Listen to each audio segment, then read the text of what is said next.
Olá amigos, tudo bem?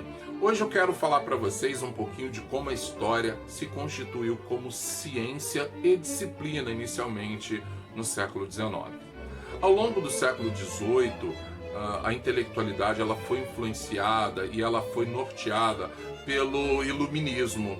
O iluminismo ele preconizava algumas questões muito importantes: a liberdade intelectual, a liberdade econômica, a liberdade de consciência, mas sobretudo ele pregava o cientificismo, que o conhecimento ele só teria validade se ele fosse respaldado em critérios científicos, em critérios lógicos, pautados com métodos, com perguntas e tudo mais.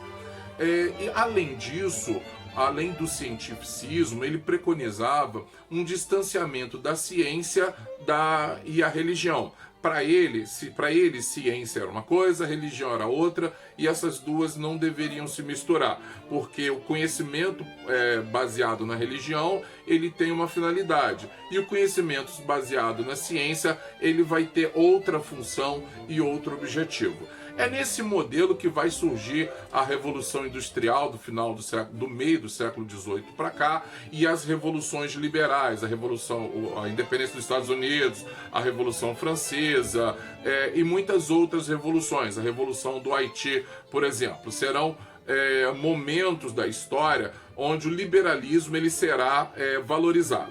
E nisso vai surgir também uma revolução dentro da história. Assim como outras áreas do conhecimento, a história ela ganhou um destaque todo especial a partir do pensamento de Voltaire. Voltaire é o primeiro historiador, filósofo, que ele vai tratar a história como sendo algo separado, desatrelado das demais ciências, das demais áreas do conhecimento.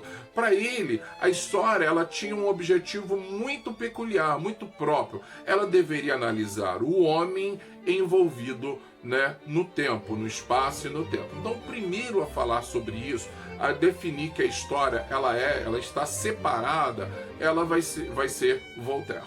A partir do início do século XIX, tanto França quanto a Prússia, elas vão ter uma disputa pelo estabelecimento do conceito de história.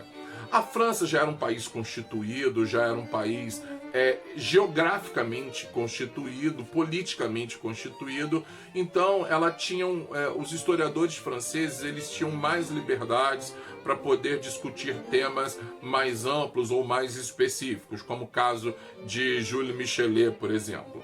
Na Prússia, isso não era bem assim. A Prússia, ao contrário da França, ela não tinha outros territórios para poder explorar. Então a Prússia ela tinha que partir para a criação de uma identidade prussiana. Desde do grande cisma, lá no século XVI, com Martinho Lutero, os estados prussianos eles acabaram se distanciando uns dos outros. E a Prússia acabou sendo o maior estado, ela veio se crescendo, unificando ao longo dos séculos os outros estados. E ela chega no século XIX como uma superpotência, inclusive uma superpotência industrial. Só que faltavam aos prussianos uma série de outros elementos necessários ao desenvolvimento. É aí que eles optam pelo desenvolvimento das ciências sociais para a construção de uma identidade nacional. A partir desse momento, o governo prussiano ele investe pesado na construção de uma identidade nacional. E essa construção da identidade nacional passa diretamente pela história. E surgem dois momentos muito interessantes aí na Universidade de Berlim. De um lado, você vai ter os chamados historicistas que tinham um discurso um pouco mais flexível, um pouco mais subjetivo. Eles, Wilhelm Humboldt, por exemplo, Johann Gustav Droysen, eles defendiam que a história ela deveria ser um pouco mais flexível de acordo com os interesses e a capacidade de análise do historiador. Ela não deveria ser algo rígido, engessado por um método único. Cada historiador ele deveria analisar a história segundo os seus critérios de observação e segundo as suas perspectivas de análise, né? Os historicistas, eles eram muito tradicionais em alguns aspectos. Não significa dizer que eles eram de vanguardas. Eles eram grandes defensores do Estado, eles eram pessoas que defendiam mudanças muito lentas na história,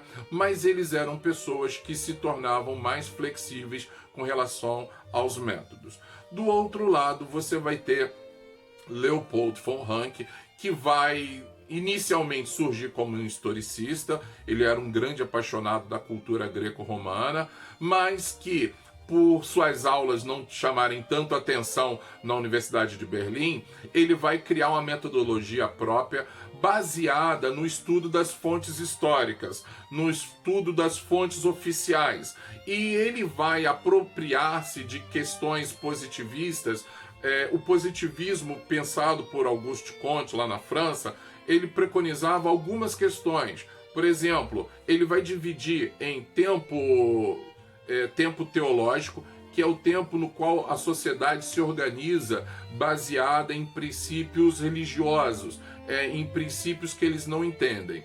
O tempo metafísico, no qual eles já intercalam relações sociais e políticas, mas ainda tem questões teológicas. E o tempo positivo, que é o tempo onde o homem ele abandona a religião como sendo a norteadora dos seus princípios e parte para questões mais jurídicas e políticas, né?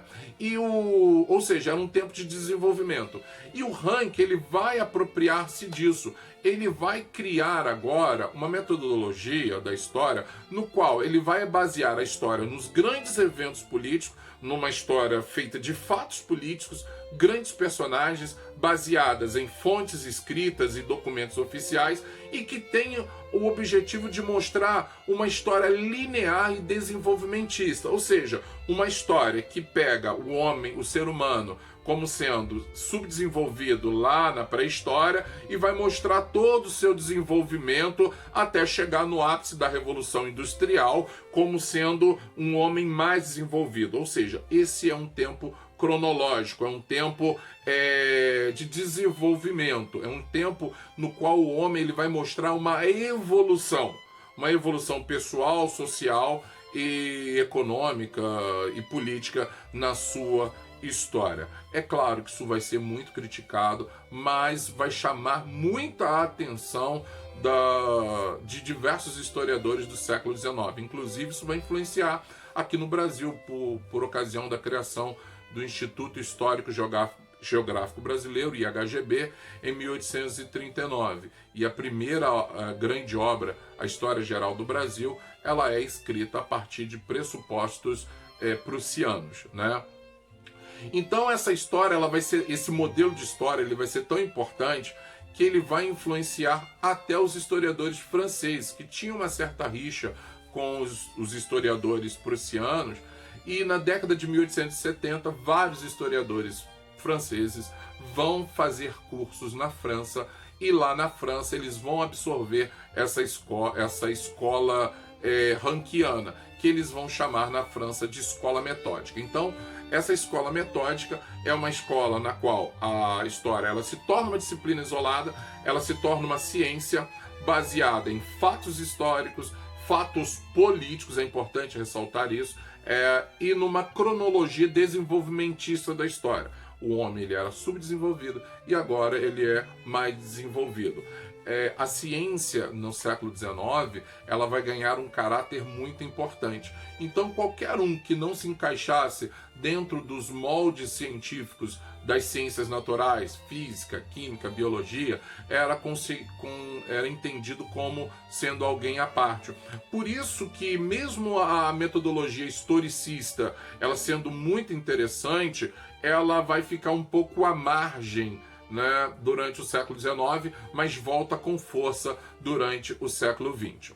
Na próxima aula eu vou falar para vocês ainda um pouco sobre o século XIX, eu vou falar como que o marxismo influenciou